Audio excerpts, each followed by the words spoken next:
الحمد لله وكفى وسلام على عباده الذين اصطفى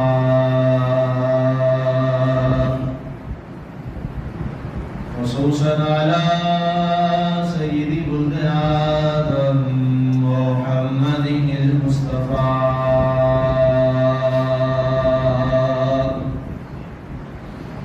والمصطفى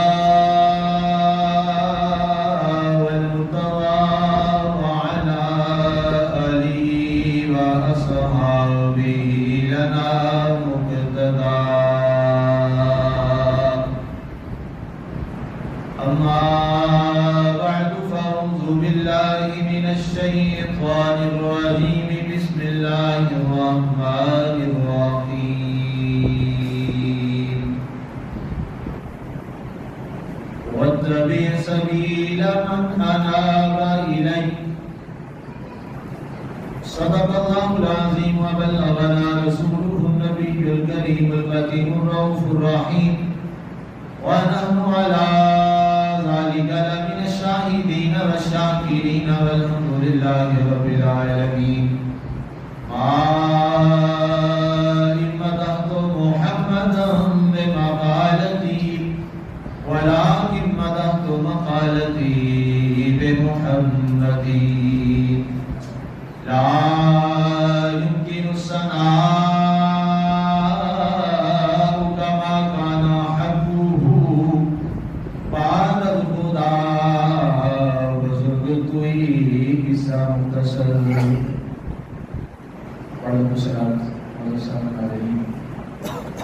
اللہ کے پاک کلام میں سے چند الفاظ الہیہ قرآنیہ تلاوت کرنے کا شرف حاصل کیا ہے. رب الجلال نے ارشاد فرمایا واتبع سبیل من اناب الیہ. اے لوگوں پیروی کرو اس انسان کے راستے کی جو تمہیں میری بارگاہ میں پہنچا. اب یہ الفاظ قرآنیہ اللہ کا پاک کلام، اس کا یہ اعجاز اور معجزہ ہے اور اس کا ایک حسن ہے کہ بالکل چند الفاظ ہوتے ہیں لیکن اس میں ایک بڑا وسیع مفہوم اپنی حیثیت میں، اپنی ذات میں، ایک ایک کلمہ جو ہے وہ اپنی وضاحت میں ایک پہلے بے کلام ہوتا. اب حکم بھی ہو رہا ہے متبع، پیروی کر. اب یہ ویسے فعل امر کا صیغہ ہے، واحد حاضر کا صیغہ ہے، اکیلا ہے ایک شخص کے لیے. تو ظاہر ہے جو شخص بھی قرآن پڑھتا ہے وہ اپنے ذات میں ظاہر ہے وہ اکیلا ہے، اور جو سن رہا ہے وہ بھی اپنی ذات میں انفرادی طور پر اکیلا ہے. تو اللہ تعالیٰ نے یہ جو لفظ فرمائے واتبع سبیل من اناب الی، یہ شخص اے قاری قرآن، اے قرآن کی تلاوت کرنے والے، اے قرآن کو پڑھنے والے، جب تو اس راستے پہ نکلے کہ میں کسی راستے پہ چلوں کہ وہ راستہ مجھے اللہ کے دربار میں پہنچا دے، اللہ کی بارگاہ میں مجھے پہنچا دے، تو فرمایا ظاہر ہے اگر انسان خود اپنے طور پر کسی راستے کا انتخاب کرے تو ہو سکتا ہے وہ کہیں منزل پہ پہنچے نہ پہنچے، لیکن کچھ راستے ایسے ہوتے ہیں جو متفقہ ہوتے ہیں اور یہ طے ہوتا ہے کہ اگر انسان اس راستے پر چلتا جائے تو وہ اپنی منزل پہ پہنچ جائے گا.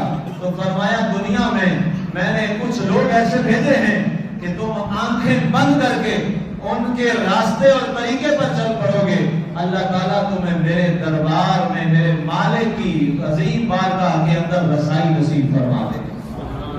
اب ظاہر ہے ہر ایک انسان اس قابل نہیں ہوتا کہ وہ خود اس لائق ہو کہ وہ براہ راست اس راستے تک پہنچ سکے. بھائی دنیا کے اندر ہم نے اگر کسی منزل کو پانا ہو تو ہمیں کتنے پاپڑ بیلنے پڑتے ہیں، کتنے مراحل سے گزرنا پڑتا ہے. آپ نے کسی شہر کے اندر کسی اجنبی جگہ پہ جانا ہو, کسی ایک ایڈریس پہ پہنچنا ہو, تو آپ کو کبھی لوگوں سے پوچھنا پڑتا ہے, کبھی آپ کو گوگل میپ سے پوچھنا پڑتا ہے, کبھی آپ کو اس کے نقشے یاد رکھنے پڑتے ہیں, کبھی آپ کو اس کی علامات یاد رکھنی پڑتی ہیں, کبھی لگے ہوئے وہ سنگ میل جو ہوتے ہیں آپ کو وہ سنگ میل یاد رکھنے پڑتے ہیں. ساری چیزیں کیوں؟ ایک اجنبی راستہ ہے اور ایک وہ راستہ ہے جہاں تک پہنچنے کا آپ کا تجربہ نہیں ہے, تو آپ لوگوں کے تجربات سے اور لوگوں سے مدد مانگ کر اس منزل کو حاصل کرتے ہیں. تو یاد رکھیے یہ تو دنیا کی ایک چھوٹی منزل ہے, اس کے لیے ہمیں کتنے کتنے اسباب چاہیے ہوتے ہیں. تو بتائیے رب کی ذات تو بڑی عظیم ذات ہے, اس تک پہنچنے کے لیے کیا انسان کو محنت کرنی؟ بہت سے مراحل سے گزرنا پڑے گا, بہت سے پروسیس سے گزرنا پڑے گا. اور سب سے اس کی بڑی نشانی اور علامت جو ہے وہ سورہ فاتحہ اگر آپ تلاوت کریں اور اس پہ غور کریں تو آپ کو سورہ فاتحہ اس بات کی طرف پوری انداز میں, کیونکہ سورہ فاتحہ جو ہے یہ وہ پوری سورہ مبارکہ ہے کہ پورا سارے کا سارا قرآن جو ہے وہ سورہ فاتحہ شریف. سارا قرآن کس میں ہے؟ سورہ فاتحہ شریف میں. یہ قول مولا علی شیر خدا کرم اللہ وجہہ الکریم کا ہے. آپ نے فرمایا کہ جب مجھے یہ اعزاز ملا کہ انا مدینہ العلم وابلی البابھا, کہ اے علی میں علم کا شہر اور اب تو اس کا دروازہ ہے, تو اس کے بعد فرمایا مجھے یہ نعمت اللہ نے دی ہے اور مجھے ایک خوبصورت انعام سے نوازا ہے کہ سارا قرآن جو ہے وہ میرے لیے کھول دیا گیا اور میرے سینے میں ایسے اتار دیا گیا کہ جیسے آقا کریم علیہ الصلوۃ والسلام نے مثال مجھے دی کہ جیسے کوئی ایک چیز اٹھائی جاتی ہے اور کسی کو اس کے سر پہ اٹھا کے رخصت کر دیا جاتا ہے. میرے آقا نے جب اپنا لعاب دہن مجھ علی کے منہ میں ڈالا تو اس کے بعد تمام علوم نبوت جو تھے وہ میرے سینے میں اتار دیے ہیں. ارے لعاب رسول تھا صلی اللہ علیہ وآلہ وسلم. آپ فرماتے ہیں اس کے بعد قرآن کے دروازے میرے لیے کھلتے چلے گئے, قرآن میرے اوپر منکشف ہوتا چلا گیا. اس کے بعد پھر آپ نے اس کی وضاحت فرمائی, فرمایا سارا قرآن سورہ فاتحہ شریف, سورہ فاتحہ شریف. اسی لیے اس کو کیا کہتے ہیں؟ اس سورت کا نام ہے ام الکتاب. کیا نام ہے اس کا؟ ام الکتاب. ام الکتاب پوری کتاب کی ماں. تو ماں کیا ہوتا ہے؟ مرکز ہوتا ہے. بیٹے کی ساری خوبیاں اور جو اصلاف ہوتے ہیں وہ پہلے ماں میں ہوتے ہیں, پھر آگے بیٹے میں یا بیٹی میں وہ منتقل ہوتے ہیں. ماں تو ظاہر ہے ماں ہوتی ہے, وہ تو مجتمع ہوتی ہے. اب اس کو کیا کہا گیا؟ ام الکتاب. یہ جو پورا قرآن ہے نا کہ اس کی جو ماں ہے وہ کیا ہے؟ سورہ فاتحہ شریف. اور اس کے بعد فرمایا گیا یہ ام الکتاب تو کیا ہے؟ حدیث پاک ہے. اللہ کے نبی صلی اللہ علیہ وسلم نے فرمایا تھا, آپ نے فرمایا ام الکتاب یہ سورہ فاتحہ شریف ہے. اب اس حدیث کا جو میں وضاحت کر رہا ہوں فرمان حدیث ہے, ظاہر یہ بھی حدیث کا قسم ہو گئی سارے صحابہ میں سے, یہ بھی حدیث ہو گئی. آپ نے فرمایا اور ساری سورہ فاتحہ شریف جو ہے وہ کس میں ہے؟ وہ بسم اللہ الرحمن الرحیم ہے. اچھا, ہر نماز کی ہر رکعت میں پورا قرآن نہیں پڑھا جاتا, ایسے کہ نہ آپ پر یہ واجب ہے نہ آپ پہ یہ فرض ہے کہ آپ نے پورا قرآن ختم کرنا ہے, نہیں آپ پہ نہیں ذمہ داری کوئی نہیں. لیکن ہر نماز کی ہر رکعت میں سورہ فاتحہ پڑھنا واجب ہے, ایسے کہ یہ واجب ہے. اور حدیث کیا ہے؟ لا صلاۃ الا بفاتحۃ الکتاب. آپ نے فرمایا فاتحۃ الکتاب کے بغیر کوئی نماز ہی نہیں ہے, کوئی نماز ہی نہیں ہے. آپ نے سورہ فاتحہ شریف پڑھی نہیں؟ فتاوی رضویہ میں لکھا ہے. اور اس کے بعد سورہ فاتحہ پڑھنے کے بعد آپ نے صرف یہ پڑھ لیا والعصر, اور اس کے بعد آپ نے کہا اللہ اکبر سبحان ربی العظیم. آپ کی نماز ہو گئی. ٹھیک ہے جی, سورہ فاتحہ پڑھ لی اور اس کے بعد آپ نے صرف پڑھا والعصر.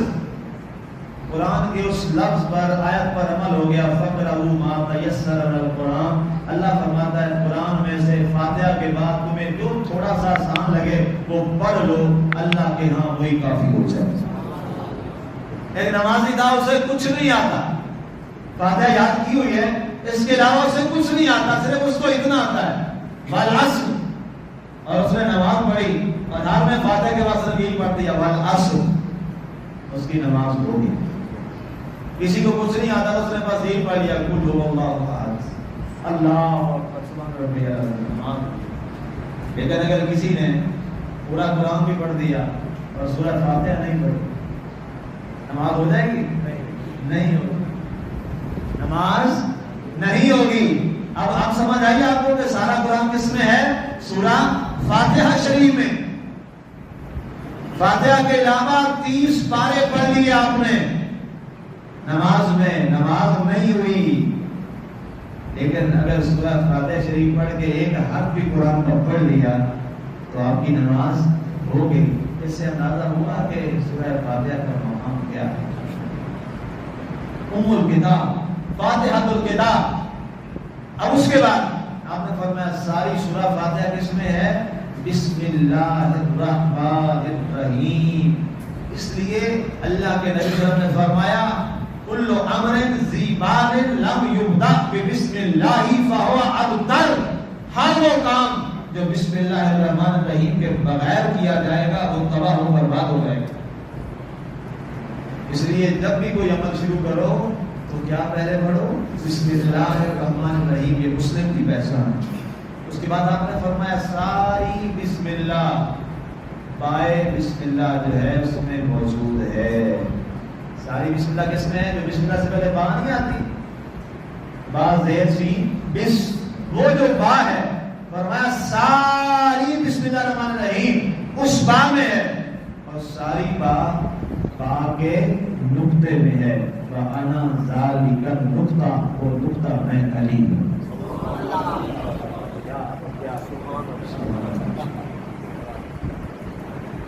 اب آپ غور کیجیے, توجہ کیجیے. اب میں آپ کو سورہ فاتحہ جس کے لیے میں نے مضمون بنایا اس آیت کے ثبوت میں قرآن کی آیت آپ کو سنانا چاہ رہا ہوں تاکہ تفسیر القرآن بالقرآن ہو جائے. اللہ ہمیں سورہ فاتحہ میں ایک دعا سکھایا. اس دعا کا میں نے بہت بار ذکر کیا. ساری سورہ فاتحہ ہی دعا ہے, ساری سورہ فاتحہ ہی دعا ہے. اس میں سے ایک دعا میں پڑھنے لگا ہوں. ہم دعا مانگتے ہیں اہدنا الصراط المستقیم, اہدنا الصراط المستقیم. اگر ہم نمازی لوگ, ہم سارے امام و مقتدی سارے اگر سورہ فاتحہ ہی سمجھ لینا اور سورہ فاتحہ سمجھ کے نماز پڑھ لیں واہ ہو جائے. اصل میں ہم وہی ابھی پوری نہیں سمجھ پائے. آج ایک آیت ذرا میں آپ کو سمجھانا چاہ رہا ہوں, پھر انشاءاللہ ایک ایک آیت کر کے اس کو سب کو سمجھ لیں گے اور پھر نماز کا مزہ دوبارہ ہو جائے. ارشاد ہو رہا ہے اہدنا الصراط المستقیم. اب اس کا ترجمہ یہ بھی کیا گیا, دو ترجمے کیے جاتے ہیں. پہلا ترجمہ یہ کیا گیا جو عام زیادہ طور پہ کیا جا رہا ہے, اے اللہ ہمیں سیدھی راہ دکھا. آپ نے بھی اکثر یہی پڑھا ہوگا, اے اللہ ہمیں سیدھی راہ دکھا. میرے استاد گرامی قبلہ شیخ القرآن رحمۃ اللہ تعالی علیہ, اللہ ان کے مزار پہ وہ رحمتوں کا نزول فرمائے, آپ نے اس کا ترجمہ یہ نہیں کیا. آپ نے اس کا ترجمہ لکھا قرآن پاک میں, پوری دنیا میں وہ قرآن پڑھا جاتا ہے, سرکاری سطح پہ وہ ریکمینڈ ہوا وہ ترجمہ فضل بیان کے نام سے میری لائبریری میں رکھیں. آپ نے لکھا اے اللہ ہمیں سیدھی راہ پر قائم رکھ, اے اللہ ہمیں سیدھی راہ پر قائم رکھ. کیونکہ جب وہ ترجمہ لکھا جا رہا تھا, یہ 2003 کی بات ہے, اس کی پوری پروف ریڈنگ جو ہے شیخ القرآن رحمۃ اللہ تعالی کے ساتھ مجھے خود نصیب ہوئی, اور وہ ساری اس کی اردو کی جملہ بندی جو ہے الحمدللہ وہ میں نے کی. تو میں نے جب یہاں پہ یہ کیونکہ آغاز تھا تو میں نے کہا حضور یہ سارے تراجم میں نے یہ پڑھے ہوئے ہیں, آپ نے یہ ترجمہ کیا, اس کا کیا مطلب ہے؟ انہوں نے بڑی خوبصورت مثال سے مجھے سمجھایا, وہی میں آپ کو آج سمجھانا چاہ رہا ہوں جو انہوں نے مجھے سمجھایا. آپ نے فرمایا بیٹا دیکھو آپ نماز میں کھڑے, نماز میں کھڑے تو کیا پڑھ رہے ہیں؟ اہدنا الصراط المستقیم, اے اللہ ہمیں سیدھی راہ دکھا. اگر آپ یہ ترجمہ کر رہے ہیں تو بتائیں نماز کے علاوہ اور کون سی سیدھی راہ اختیار کرنا چاہتے ہیں؟ ابھی آپ سیدھی راہ میں نہیں آئے. کافی توجہ بات ہے. نماز سیدھی راہ ہے نا جی، اور بڑی کمال کی سیدھی راہ ہے. بلکہ اس کی وجہ سے اگر کوئی صحیح نماز پڑھ لے، صحیح نماز پڑھنے سے مراد یہ نہیں ارکان صحیح کرنا، اور معنی اس کا ہے اگر کوئی صحیح نماز پڑھ لے، ادا کر لے، تو وہ کئی برے راستوں سے بچ کے سیدھے راستوں پر مسافر بن جاتا ہے.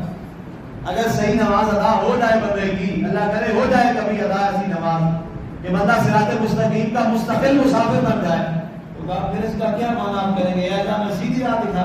بھائی سیدھی راہ پہ تو آ گئے، صراط مستقیم پہ تو آ گئے. اس کا معنی یہ کریں گے اے اللہ اہدنا الصراط المستقیم، مولا سیدھی راہ پہ تو لے آیا ہے، اب ہمیں قائم بھی فرما دے. اس لیے اس کا معنی فرمایا میں نے یہ لکھا ہے اہدنا الصراط المستقیم، اے اللہ ہمیں سیدھی راہ پر قائم رکھ. یہ نہ ہو کہ آگے ہیں جب یہاں سے نکلے تو پھر وہی شیطانی راستے، پھر وہی غلط کاریاں، پھر وہی بدکاریاں، پھر وہی برائیاں. تو کیا فائدہ ہوا؟ اس لیے نماز میں ہر رکعت میں یہ دہرا رہے ہیں بار بار اے اللہ تیرا کرم ہوا تو ہمیں سیدھی راہ پہ لے آیا ہے، اب جب یہاں سے نکلے تو وہاں بھی سیدھی راہ پر ہی ہمیں قائم رکھ. اب اس کے بعد اگلی جو دعا کے الفاظ ہے وہ قابل توجہ. اہدنا الصراط المستقیم صراط الذین، صراط الذین ان لوگوں کا راستہ. صراط راستہ کہتے ہیں الذین ان لوگوں کا.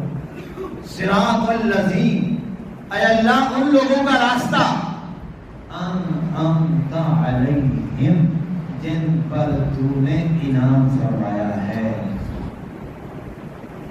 اب یہ میں نے آیت اس لیے پڑھی ہے کہ میں نے ایک جملہ بولا ہے اور اس جملے پر ہو سکتا ہے کسی کو اعتراض ہو، اور علمی اعتراض اور علمی جو اختلاف ہے وہ ضرور ہونا چاہیے. علمی اختلاف رائے ضرور کرنی چاہیے، لیکن اس اختلاف کو لڑائی میں بدلنا یہ جاہلوں کا کام ہوتا ہے.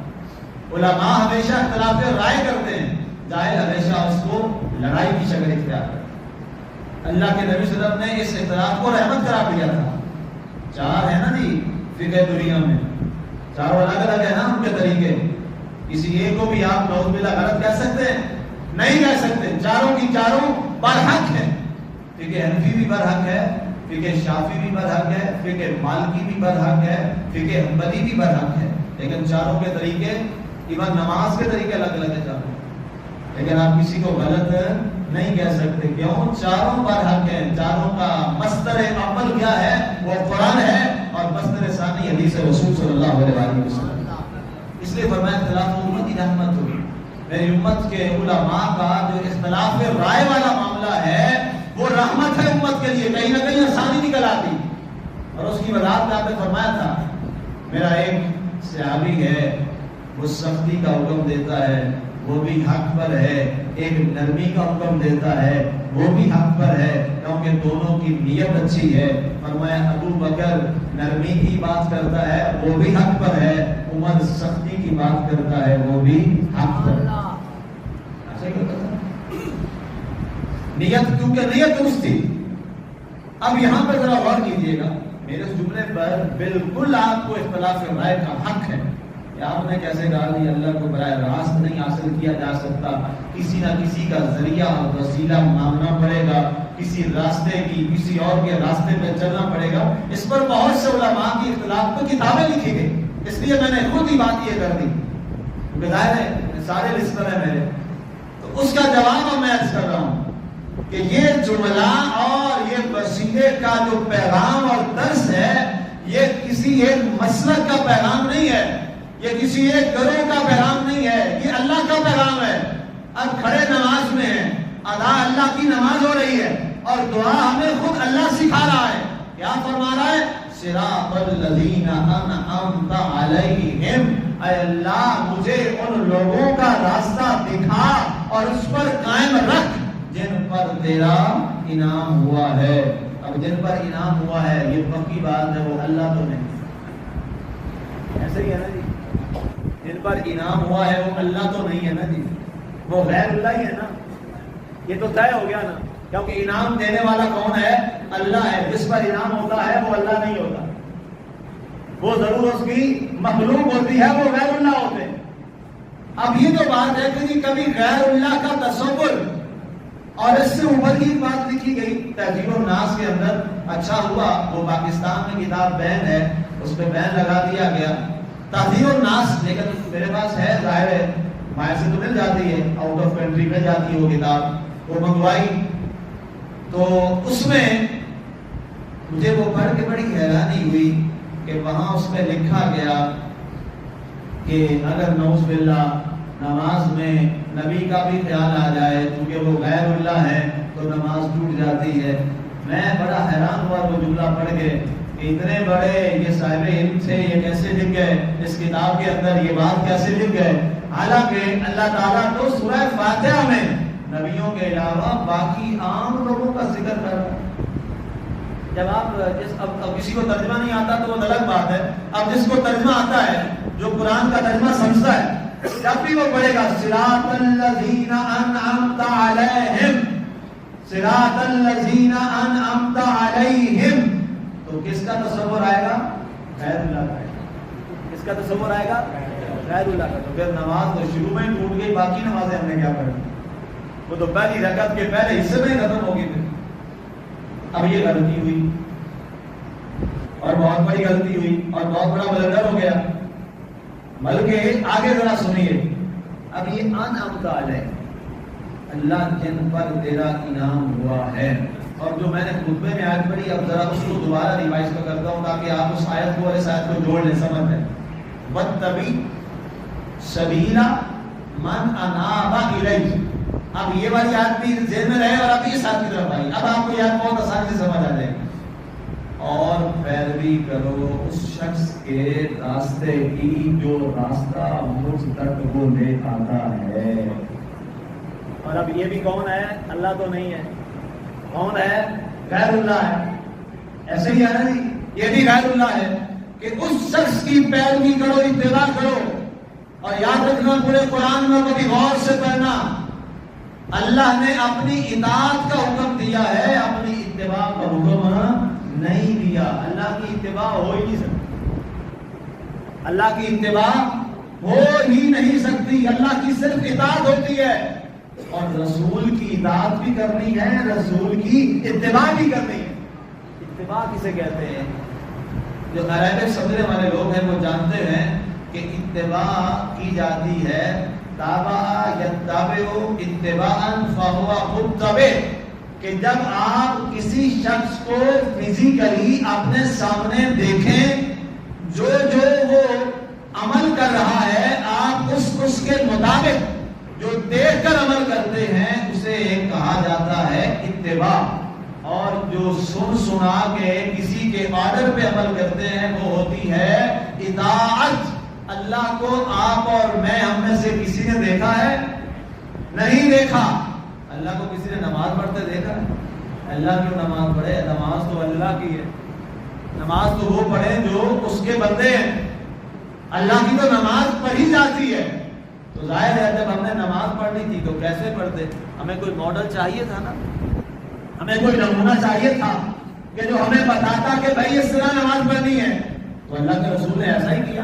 آپ نے نماز پڑھی، نماز ادا کی اور فرمایا صلو کما رأیتمونی اصلی، اے میرے صحابہ جیسے مجھے نماز پڑھتا ہوا دیکھتے ہو نا ویسے ویسے نماز پڑھو. تو یہ کیا ہو گیا؟ یہ ہو گئی اتباع. اور اللہ کی اتباع نہیں ہوتی، اللہ کی کیا ہوتی ہے؟ اطاعت ہوتی ہے. اور رسول کی اتباع بھی ہوتی ہے اور اطاعت بھی ہوتی ہے. اب یہ سلسلہ چلتا چلتا چلتا آج بھی جو ہم یہاں بیٹھے ہیں، ہم نے اپنے سے اوپر والوں کو دیکھا، انہوں نے اس سے اوپر والوں کو دیکھا، انہوں نے اس سے اوپر والوں کو دیکھا. جیسے حدیث کی سند ہے، میں جو حدیث بیان کرتا ہوں، میں بیان سند کرتا ہوں، جو میرے پاس سند موجود ہے، میں کہتا ہوں میرے استاد گرامی شیخ الحدیث قبلہ گولوی رحمۃ اللہ تعالیٰ نے مجھے بیان کی. وہ فرماتے تھے مجھے میرے استاد غزالی زمان نے بیان فرمائی. وہ کہتے تھے مجھے محدث امروہی خلیل احمد قاسمی رحمۃ اللہ تعالیٰ نے بیان فرمائی. اب یہ سلسلہ چل رہا ہے، چلتا چلتا چلتا یہ پوری سند حدیث ہوتی ہے جو ہمیں اختتام پہ دی جاتی ہے. اور آخری یہ سند صنعت جہاں کہاں سے ملتی ہے؟ جناب رسول اللہ صلی اللہ علیہ وسلم. اس کو بولتے ہیں سند حدیث. اسی طرح سند حدیث کی طرح یہ جو نماز ہے جو ہم پڑھ رہے ہیں یا کوئی اور عمل کر رہے ہیں، جو ہم عمل کرتے ہیں پریکٹیکلی، یہ اتباع کا راستہ بھی ہمیں چلتا چلتا چلتا چلتا اس در تک جاتا ہے جہاں رسول اللہ صلی اللہ علیہ وآلہ وبارک وسلم کی ذات پاک تک ہمیں پہنچاتا ہے.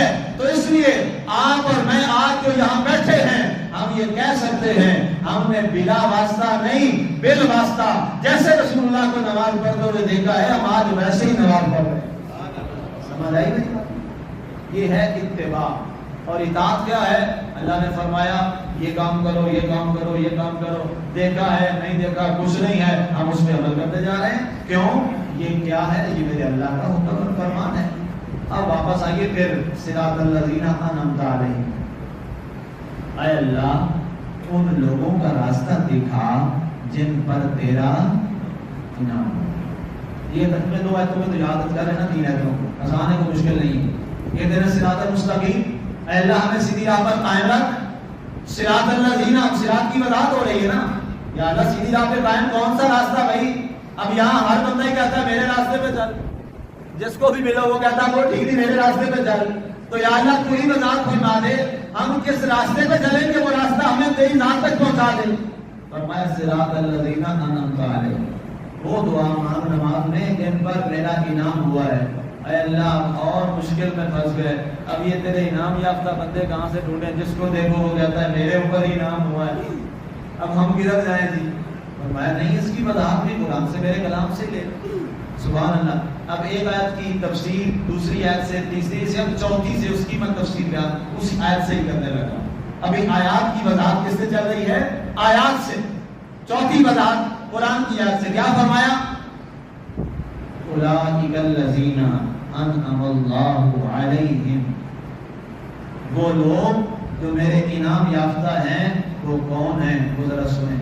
انعم اللہ علیہم، جن پر انعام ہوا، انعام یافتہ. سورہ فاتحہ میں جن کا ذکر کیا کیا ہے؟ من النبیین، من النبیین. یہ نبی خدا ہوتے ہیں یا غیر خدا ہوتے ہیں؟ غیر خدا ہوتے ہیں. ذرا یہ ذرا بات سمجھ لیجیے. اور نبیوں میں صرف رسول اللہ صلی اللہ علیہ وسلم شامل ہیں یا آدم علیہ السلام بھی شامل ہیں؟ سارے شامل ہیں. 1,24,000 کم و بیش 313 رسول سارے شامل ہو گئے. اور آقا کی تو بات ہی اور ہے. ہمارے آقا کی تو بات ہی اور ہے، ان کا تو مقام ہی اور ہے. یہاں تو سارے نبیوں کی بات آ گئی. من النبیین. نمبر 2 والصدیقین. صدیق نبی تو نہیں نہ ہوتے، یہ اس کے بعد کا درجہ ہے. اب نبی رسول تو آگے نبی، اس کے بعد یہ کیا آ گئے؟ یہ امتیوں میں آ گئے، ان کا کلمہ پڑھنے والوں میں آ گئے. آدم علیہ السلام سے لے کر جناب سیدنا صدیق اکبر تک بات مختصر کر دیں، یہاں تک آ گئے. صدیقین. نمبر 3 والشہداء، اور شہید. والصالحین، اور ہر امت کا ہر نیک اور صالح شخص. اب بتائیے جو امت کے اندر ہر نیک اور صالح، یہاں بڑے لوگ بیٹھے ہیں جی صالحین کہے ہوں گے یہاں پہ اللہ کے یہاں جو صالحین میں شامل ہوتے ہیں. اب یہ تو اللہ ہی بہتر جانتا ہے کون کون صالحین ہیں. ہر ایک کی کوشش تو یہی ہے کہ صالح بن جائیں اور صالحین میں آ جائیں. تو صالحین بتائیے یہ کون ہے؟ اللہ کے بندے ہی ہیں نا. اللہ تو نہیں ہے ظاہر ہے، نعوذ باللہ غیر اللہ ہی ہیں. اب یہ کیا ہے؟ اب چاروں کا پیغام اور تذکرہ. ظاہر ہے اگر فرض کیا کسی بندے کو اس کی وضاحتیں اور تفسیریں نہیں آتی تھی، لیکن میں جانتا تھا یہ ہزاروں اور علماء جو اس کی وضاحتیں جانتے ہیں.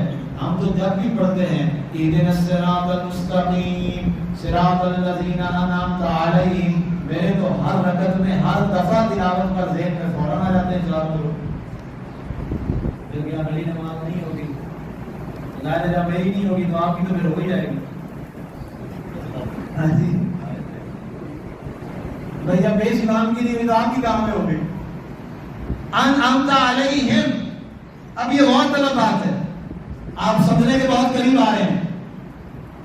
ایک مفسر نے بڑا کمال بولا اس کی وضاحت میں اور اس سورہ کی تفسیر میں، ان الفاظ کی تفسیر میں، کہ اللہ تعالیٰ ہمیں یہ بتانا چاہتا ہے کہ اے لوگوں، تم میں سے ہر ایک کی رسائی اس قابل نہیں ہے، ہر ایک کا مقام اور ہر ایک کا درجہ اس لیول کا نہیں ہے کہ وہ براہ راست کی میری ذات تک پہنچ سکے.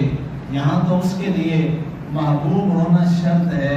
کوئی محبوب کے درجے پہ فائز ہو تو وہ براہ راست چلا جاتا ہے، یہاں تو کلیم بھی ہو تو اس کے درمیان بھی بڑے سارے راستے اور حائل اللہ نے فرمایا تھا نا، میں اپنا جلوہ ڈالتا ہوں کس پر؟ موسیٰ پر یا کسی اور چیز پر؟ پہاڑ پر کہا تھا، کوئی دور پر، اسی میں کہا تھا نا براہ راست تو جلوہ نہیں ڈالا. تو بھائی جب نبی پر براہ راست جلوہ نہیں ڈالا تو آپ اور میں تو خیر کسی مارے بھی نہیں. تو پھر ہم کیا کریں؟ ہم کدھر جائیں؟ فرمایا ہاں تمہیں ہم راستہ بتا دیتے ہیں، اس راستے پہ آ جاؤ. اب وہ راستہ کیا ہے؟ اپنے امت میں جو جس کے پاس جو نبی تھا اور جو جس نبی کا امتی تھا، وہ کیا کرے؟ جیسے جیسے اس کا نبی کرتا جا رہا ہے اسی کے راستے پہ چلا جائے، وہی راستہ اسے اللہ تک پہنچا دے. دوسرا بات فرمایا بھائی نبی بھی ہم نے نہیں دیکھا جیسے آپ اور میں نے آقا کو ظاہری طور پر نہیں دیکھا، تو اب ہم کیا کریں؟ فرمایا صدیقین تمہیں مل جائیں گے. جو تابعین ہیں انہوں نے صحابہ کو دیکھا نا، وہ کیا ہوئے؟ صدیقین کو دیکھنے والے. اچھا مولا اگر وہ بھی نہ ہو تو فرمایا شہداء کو دیکھنے والے ہوں گے. مولا اگر وہ بھی ہمیں نصیب نہ ہوئے تو اب ہم کدھر جائیں گے؟ فرمایا صالحین تو میری امت کے ہر زمانے میں ہر نبی کے دور میں رہے ہیں. اگر دنیا پر ایک بھی صالح شخص موجود ہوگا، یہ حدیث رسول ہے، اس وقت تک دنیا پر قیامت قائم نہیں ہو. ایک صالح شخص، یہ حدیث بات، دنیا پر اگر ایک بھی صالح شخص موجود ہے قیامت قائم نہیں ہوگی. جب سارے اس سے دور ہٹ جائیں گے پھر اس کے بعد معاملہ کیا ہوگا؟ پھر معاملات قیامت کی طرف بڑھ جائیں گے. اور اگر وہ شخص موجود ہوگا، وہ صالحین کی جو صف ہے، اب وہ خود کہے گی چھپ جائیں گے، اے اللہ اب ہم تیرے دربار میں بس اتنا ہی ہے، اب نظام کو لپیٹ دے. پھر انہی کی دعا سے نظام کو لپیٹ دیا. اب ہم نے کیا کرنا ہے؟ ہم جس صالح اور نیک بندے کو جو اللہ کے ہاں انعام یافتہ ہے، اس کا جو عمل دیکھتے جائیں، اس کے مطابق کرتے چلے جائیں، انشاءاللہ اللہ کی ذات ہمیں اپنی منزل مقصود پر پہنچا. لہذا اب اگر کوئی آپ کو ایسی باتیں سنائے کہ جی وہ تصور آ جائے تو نماز ٹوٹ جاتی ہے، آپ کو یہ باتیں قرآن سے یاد ہونی چاہیے. ہمارے سننے والے، ہمارے لسنر یہ نہ کہیں وہ جی فلاں کتاب میں لکھا ہے، فلاں کتاب میں لکھا نہیں. ہمیں یہ بات سننے کو ملتی ہے کہ جناب آپ کے لوگ کو یہ کہتے ہیں، ہم قرآن کی بات کرتے ہیں کہ قرآن فرماتا ہے کہ جو اللہ کے سوا غیر اللہ کو پکارتا ہے یا اس کا تصور لاتا ہے اس کی عبادت نہیں ہوتی. آپ کے بندے دوڑ کے جاتے ہیں فتاوی رضویہ اٹھا لے جاتے ہیں. میں کہا نہیں یار، وہ اصل میں چھوٹے لیول کے، اب ہم سے بات کر لیں، ہم ان کو یہ بھی سمجھا دیتے ہیں. آئندہ جب کوئی ایسی بات ہو تو آپ نے اردو والی کتاب نہیں اٹھانی، آپ نے پہلے قرآن اٹھا کے اس کے بعد آپ نے کیا لے کے جانا ہے؟ قرآن لے کے جانا. ہم نے کہا یہ مان، یہ قرآن ظاہر کتاب ہے، وہ کہتا ہے یہ ہماری کتاب نہیں تمہاری کتاب ہے. قرآن نہ ہماری ہے نہ تمہاری، یہ تو سب ایمان والوں کی کتاب ہے. یہ تو سب کی کتاب ہے نا، یہ تو ساری امت مسلمہ ہر کلمہ گو کی یہی کتاب ہے. اس پہ تو کوئی نہیں کہہ سکتا یہ تمہاری کتاب ہے یا میری کتاب ہے. یہ تو ہر مسلمان کی کتاب ہے. اس قرآن اور طریقہ بھی یہی ہے، اصول بھی یہی ہے. اگر کوئی دائیں بائیں ہوتا ہے تو اس کا مطلب یہ ہوتا ہے کہ اس کی قرآن پہ گرفت نہیں، وہ قرآن کو سیکھ نہیں سکا، وہ قرآن کو پڑھ نہیں سکا. ہمارے بزرگ، ہمارے اسلاف وہ ہر لمحہ قرآن ہی بتایا کرتے تھے، وہ قرآن ہی سکھایا کرتے تھے. اور یاد رکھیے گا سکھانے کے لیے جو سب سے اچھی کتاب ہے، لوگ پوچھتے ہیں کہ کون سی ہمیں کتاب ہمیں ریکمینڈ کریں، ہم یہ پڑھنا چاہتے ہیں کہ ہم سیکھ جائیں. میں کہتا ہوں بھائی ایک ہی کتاب ہے، میں تو وہی ریکمینڈ کر سکتا ہوں کیونکہ وہی کتاب درست ہے اور وہی صحیح ترین کتاب ہے. دنیا میں اگر کسی کتاب کے بارے میں آپ حلفاً اور مضبوط سے کہہ سکتے ہیں کہ یہ صحیح ترین کتاب ہے تو وہ دنیا میں صرف ایک ہی کتاب ہے اور وہ ہے قرآن پاک جو اللہ کا کلام۔ اس کے علاوہ جو بھی کتاب ہے اس پر لوگوں نے بہت کچھ لکھ دیا۔ پچھلے دنوں انڈیا سے کتاب چھپی ہے صحیح بخاری کے بارے میں، یہ کہتے ہیں کہ وہ بڑی صحیح ترین کتاب ہے، لیکن اس کے بارے میں یہی ہوتا ہے کہ قرآن کے بعد صحیح ترین کتاب کتاب اللہ بخاری، یہ مشہور جملہ ہے۔ اس صاحب نے تو جناب کمال کر دیا ہے، مقبہ دیوبند کے وہ ایک بہت بڑے شیخ الحدیث ہیں، انہوں نے وہ کتاب لکھی اور میں حیران ہو گیا، انہوں نے تو بخاری شریف کے پورے بقیہ پھیر کے رکھ دیا، یہ اور فلان اس میں تو انہوں نے کہا 79 جو ہیں وہ رافضی راوی ہیں۔ دیکھی صحیح ترین کتاب تھی لیکن اس کو یہ اتنی لمبی چوڑی باتیں ہو گئی اور بہت سے لوگوں نے کتابیں لکھی ہیں۔ تو اس لیے میں کہہ رہا ہوں کائنات کے اندر، اس پوری کائنات میں اس وقت تورات کے بارے بھی آپ نہیں کہہ سکتے چینجنگ ہو گئی، زبور کے بارے بھی آپ نہیں کہہ سکتے چینجنگز ہو گئی، بائبل شریف کے بارے بھی آپ نہیں کہہ سکتے تحریف ہو گئی۔ دنیا میں ایک ہی ہر عیب سے پاک ترین کتاب ہے اور وہ کتاب قرآن پاک کتاب اللہ ہے۔ اس سے رشتہ جوڑیے، اس کو سیکھیے، اس کو تلاوت کیجیے، اس کے معنی یاد کیجیے، اس کی تفسیرات کو سمجھیے، اس کے معنی کو اور اثرات کو غور کر کے سمجھیے۔ انشاءاللہ میرا یقین ہے اللہ قرآن اور صاحب قرآن کے ذریعے آپ کو صراط المستقیم نصیب فرمائے۔ اور آخر میں خطبہ میرا ختم ہوا، ہمارے اوپر مسجد میں جو ہماری آخری چھت ہے اس کا فرسٹ چل رہا ہے، تو اس میں 6 لاکھ کی تقریباً ٹوٹل اخراجات ہیں۔ اس میں آپ جو ریت یا سیمنٹ یا اس کے علاوہ ظاہر ٹائل ہے، ٹائل دینا چاہیں یا اجرت کے طور پہ ظاہر ہے ہر ایک آدمی تو چیزیں نہیں دے سکتا، وہ اپنا جو حصہ ملانا چاہے تو تمام احباب اس میں اپنا حصہ ملا سکتے ہیں۔ ابھی خطبہ کے بعد جب آپ کے پاس احباب آئیں گے تو اس میں آپ جو اپنا حصہ ملا سکتے ہیں اس کار خیر میں، تاکہ اللہ تعالیٰ آپ کو اس کار خیر میں اپنا حصہ نصیب فرمائے۔ ہم ضرور اس میں بڑھ چڑھ کر تعاون کیجیے گا۔ اللہ تعالیٰ ہم سب کو عمل کی توفیق عطا فرمائے۔ آمین۔ وما علینا الا البلاغ۔